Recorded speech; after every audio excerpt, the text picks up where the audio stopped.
Humans have been measuring their environment since the dawn of civilization. It's something that we did to bring order to the feral and wild, to the chaos of primal life. It's our body's order, its physiological state and stability that defines our experience of the natural world. What we see, what we feel, how we compare things, and when we act. Both in a literal sense, we use our bodies to make sense of the world. The hand and foot are units of measure that are still in use today. And then there are others like the fathom and the cubit that still mean something, to some people at least. But our bodies also define our experience in a more profound and intangible way. They shape how we perceive, interpret, and connect with the world around us. Let's take something as simple as a heartbeat. Along with the breath, it's one of the earliest rhythms we experience. But unlike the distance between two objects, or their size, or the speed at which they fall and how this is independent of their weight, the time that passes between two events, the consecutive beats of your heart, is actually hard to measure. Time is hard to measure. And time stamping two events that are very close together relative to one another is even harder. It's this difficulty that explains why we know of very few examples of attempts to measure this kind of internal phenomenon until relatively recently. It wasn't until the advent of mechanical clocks in the 16th century that humanity began to scratch the surface of measuring physiological rhythms like heartbeat with any degree of accuracy. In 1582, Galileo was observing that the motion of a pendulum, a chandelier in a cathedral in Pisa, and he noticed that the time it took for the chandelier to complete a swing was nearly constant, regardless of the amplitude or the width of the swing, as long as the swing was relatively small. Galileo was believed to have used his own pulse to time the intervals in the pendulum's swings. It was his pulse that provided a rough method for measuring regular time intervals. Now, Galileo didn't actually ever apply his law of the pendulum to create a more accurate clock. He never finished the project. But Christian Huygens did in 1656, and this is when experiments with pendulums based on clocks turned inward to the body. The first pioneer of the quantified self movement was Santorio, a physiologist and physician from Padua. His pulsologium was essentially a device that allowed him to measure his own pulse. It used a simple pendulum to time the intervals between his heartbeats. Another one of his inventions was a set of giant scales, which he used to weigh himself throughout the day, particularly before and after meals and after going to the bathroom, to better understand his metabolism.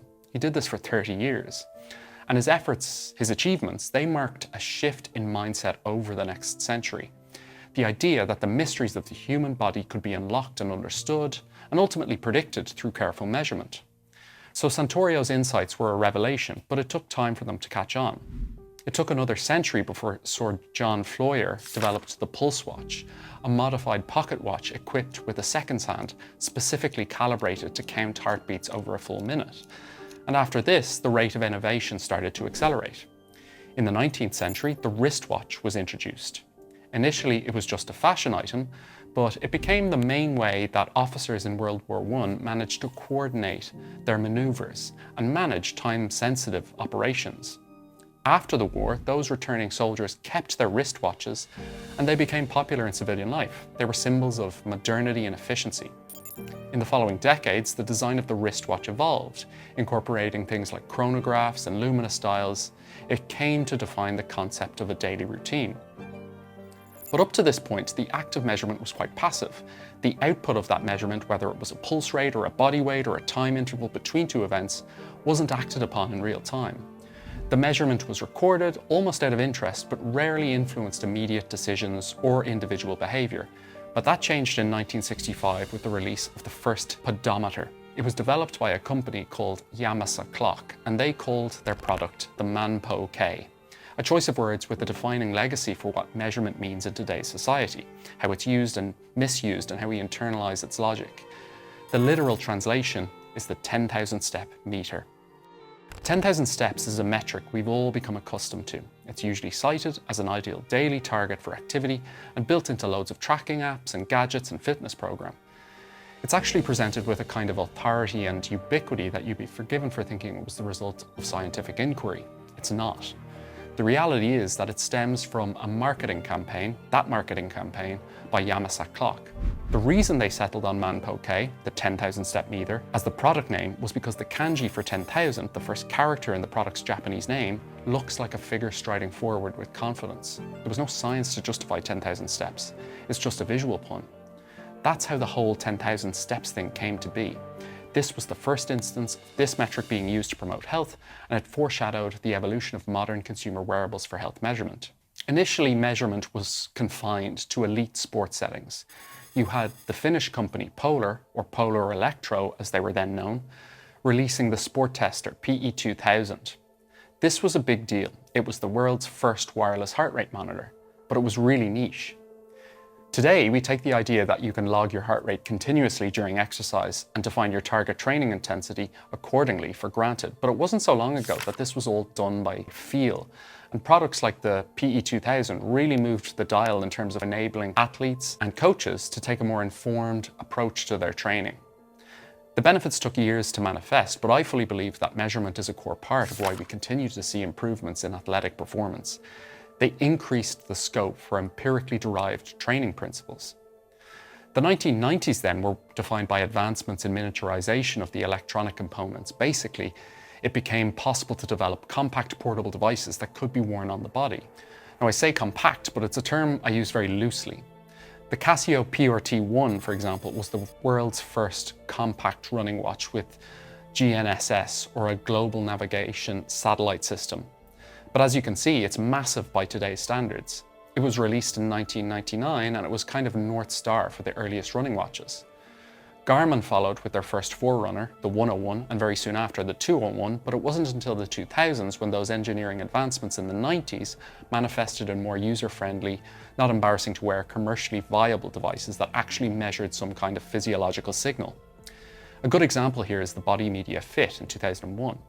You've probably never heard of it, but it was a landmark product. Here was a device that used multi-sensor technology to track a few physiological metrics, things like the number of calories burned, activity intensity, and sleep patterns.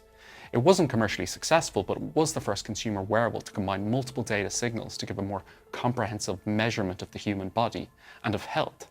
But it's at this point that there was a bit of a pause in innovation, a break in the product release cycle.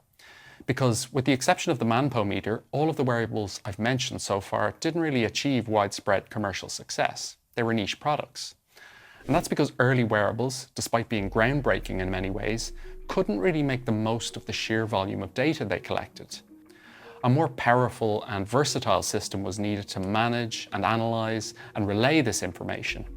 Wearables needed a technological ecosystem to fully realize their potential. Something that could store and process large amounts of data and that could integrate with other technologies to provide users with a comprehensive view of their health and activity. This culminated in the release of the Fitbit Classic in 2009. This was the first consumer fitness tracker to achieve widespread adoption. You could track your steps, your total distance, the number of calories you burned, and your sleep patterns, all within this small, subtle package. And what set the device apart was the way it synced with an online platform where users could store their data in the cloud and analyze it over time. That unlocked user engagement and underpinned why the device was such a success. Fitbit sold just under 60,000 devices in 2010, over 200,000 devices in 2011, and over 1 million devices in 2012. By 2015, they were selling over 21 million devices per year. Wearables had arrived. By 2016, nearly a quarter of the world's population owned a wearable device, and because their commercial viability had now been realized, the pace of technological advancement picked up again. You see, the Fitbit Classic was a relatively basic technology. It actually only used a single-axis accelerometer to track steps, sleep, and energy expenditure. Even the Bodymedia Fit from 8 years earlier was more advanced from a technological standpoint.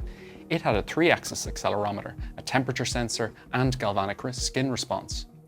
But things really started to pick up with the success of that first Fitbit and the possibilities offered by smartphones. In 2012, a company called Mio released the Alpha, which was the first consumer wearable to include a PPG sensor, a photoplethysmography sensor, to measure heart rate. But PPG can also be used to measure other important physiological signals.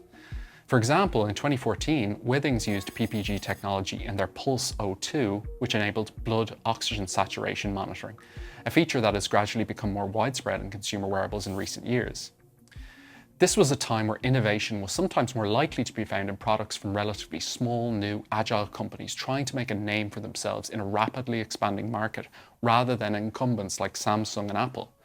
But the big companies moved in quickly. They started incorporating or even stealing new sensing technologies and adopting them in their products.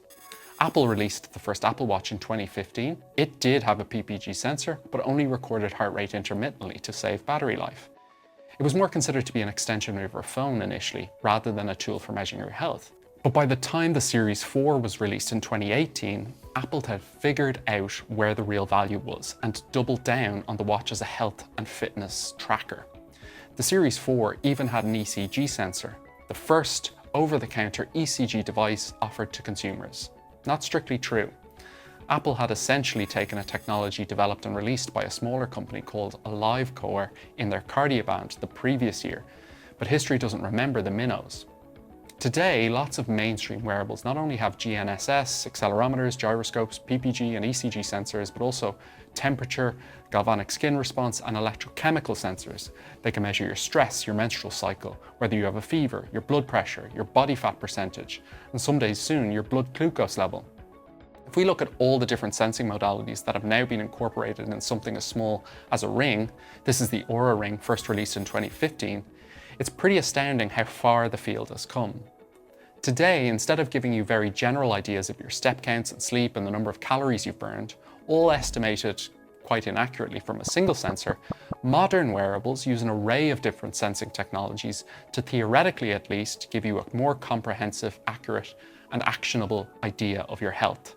The challenge these days is how to convert all of those different time series data, your heart rate, your step count, your sleep, your energy expenditure, your body temperature, your heart rate variability, your blood oxygen saturation, over days, weeks, months, years, and even decades, into something meaningful, something that isn't completely daunting for someone who just wants a simple measurement of their current health or performance, how that relates to their past health or performance, and what they can expect in the future.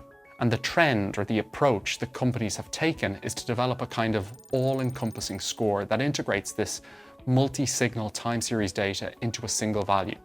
A body battery, a sleep score, an idea of training readiness or performance condition, a strain score. The list goes on. But the issue is that there are now 4 or 5 degrees of separation between the raw signal, let's say a PPG waveform, and the score. If we don't understand what we are measuring, if we can't hypothesize about the underlying determinants of the measure, if the only yardstick available to us is historical measurements of the same thing, then we have no foundation upon which to change our behavior. So if, for example, we were to have given Santorio or Floyer or Jefferson a PPG sensor and explained that this can measure heart rate 24/7, they would have been astounded. They'd have bowed down to the wizardry of the technology.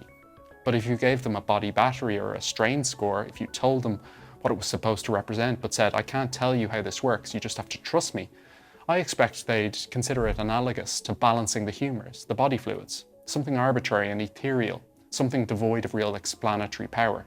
They'd question the validity of it altogether. There is value in combining different physiological signals that consumer wearables can measure to generate insights about physical activity trends, about disease risks, about the early detection of pandemics. We all have a kind of fingerprint, a biosignature of our current health status. And I think wearables can be used to uncover this biosignature by combining lots of different physiological time series together. But this might be the wrong approach. There needs to be greater transparency. There needs to be openness. There needs to be independent testing and validation to prove the concept that several signals combined together are more valuable than those in isolation.